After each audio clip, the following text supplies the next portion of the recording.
There's a category of firearm that barely existed 5 years ago, and in 2026, it has quietly become one of the fastest growing segments in the industry. Not a new rifle caliber, not a tactical shotgun, something that fits inside the same bag you'd carry a laptop in. Today on True Firearms, we're going model by model through the guns actually driving this trend, what makes each one different, and why manufacturers are racing to fill this exact niche. Quick disclaimer: laws on braced pistols, barrel lengths, and NFA classification vary by state and change often. Always verify current regulations before buying, building, or modifying anything discussed here. Let's get into it. We're starting with what a lot of industry reviewers are calling the micro PDW to beat right now. The Raider 365 Ultralight is built around a compact pistol slide platform, with a brace or stock option depending on the variant, and it carries a spare magazine mounted up front for rapid reloads. That front-mounted spare mag is a genuinely clever touch. It keeps the whole package balanced while giving you a fast second magazine without digging through a bag. Safariland.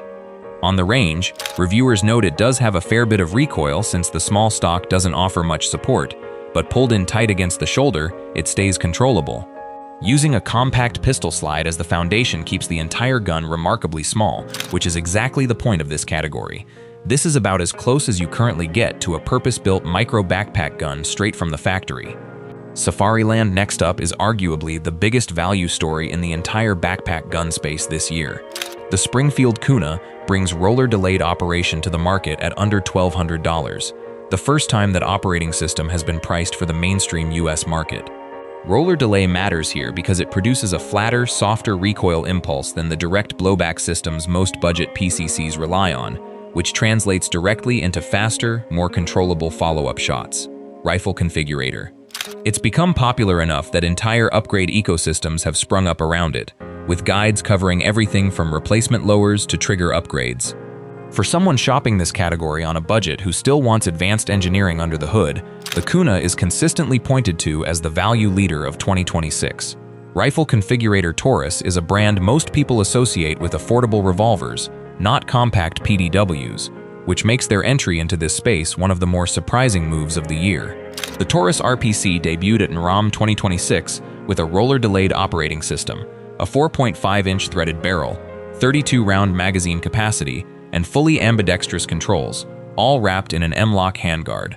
Base MSRP sits at $939.99, with a version including a Strike Industries folding brace priced at $1,098.99. Rifle configurator. The roller-delayed system is genuinely rare in the 9mm PCC space, and it puts the RPC alongside the Kuna as one of the only roller-operated options currently on the market. The combination of a folding brace and compact sizing makes it a natural fit for backpack and vehicle storage specifically. For under $1,000, that's a lot of modern engineering packed into a genuinely compact frame. Rifle configurator. If the Kuna and RPC are about value, the SIG MPX Copperhead is about squeezing the category down to its physical limit. The Copperhead runs a 3.5-inch barrel with a folding PCB brace, collapsing down to just 14.5 inches, smaller than most full-size pistols. That's a genuinely remarkable number. A gun that folds down smaller than a service pistol, but still fires from a carbine-style platform, is exactly the kind of engineering breakthrough that's pulling this whole category forward. Rifle configurator. It's not the budget option in this lineup. SIG's MPX platform has always carried a premium price tag reflecting its build quality and reputation in the SMG pattern space. But if ultimate compactness while folded is the priority, this is the benchmark other manufacturers are being measured against. Caracal entering this market in 2026 is a signal worth paying attention to, because it's a brand better known internationally for military and law enforcement contracts than consumer PCCs. The Caracal CMP9, along with its shorter CMP9K sibling, began shipping through dealers in 2026 with a machined 7075 T6 aluminum receiver built on an HK MP5 pattern layout. Base pricing lands around $1,833. Rifle configurator building on the MP5 pattern matters here.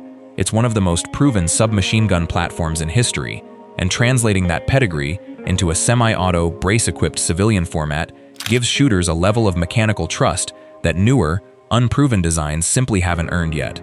On the opposite end of the price spectrum sits X-Star, a company that's built its entire business model around undercutting the competition. X-Star sells directly to consumers, cutting out the middleman to keep their braced pistols and carbines affordable. And their EP9 uses a standard AR-15 layout with Glock pattern magazines in 9mm, with a Dyne 45 ACP option available as the EP45. The system uses a weight-delayed blowback design, similar in concept to Ruger's dead blow recoil system, which reduces recoil compared to a standard direct blowback gun, though it creates a slightly unusual recoil impulse. It also features a left-side charging handle instead of the typical AR-style handle, plus a last-round bolt hold open.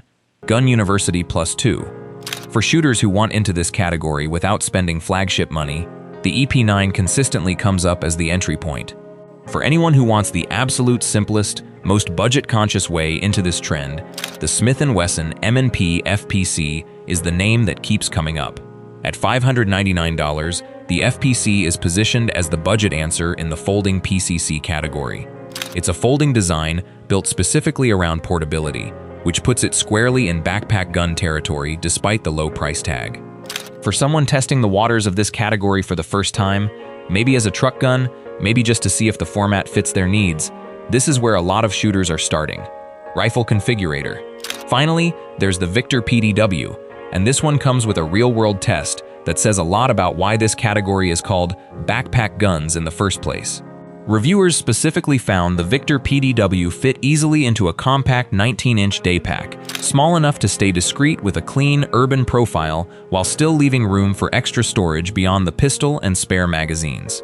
That's not a spec sheet number, that's someone physically testing whether the gun does the one thing this entire category promises: disappear into an ordinary bag. Last stand on Zombie Island. Look at these 8 guns side by side and a pattern jumps out immediately. Nearly all of them run 9mm.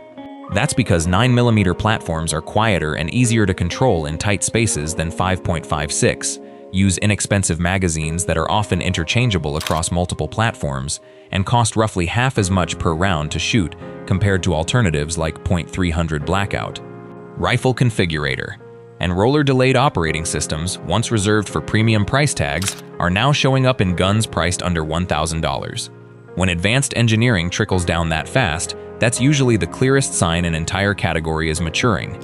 So which one actually deserves a spot in your bag? The ultra-compact Copperhead, the value-driven Kuna, or the battle pedigree Caracal? Drop your pick in the comments and let us know if you want a full hands-on range comparison between these platforms next. If this breakdown helped you make sense of where this category is headed, hit subscribe. We're covering every major release in this space as it drops. Stay safe, stay trained, and we'll see you in the next one.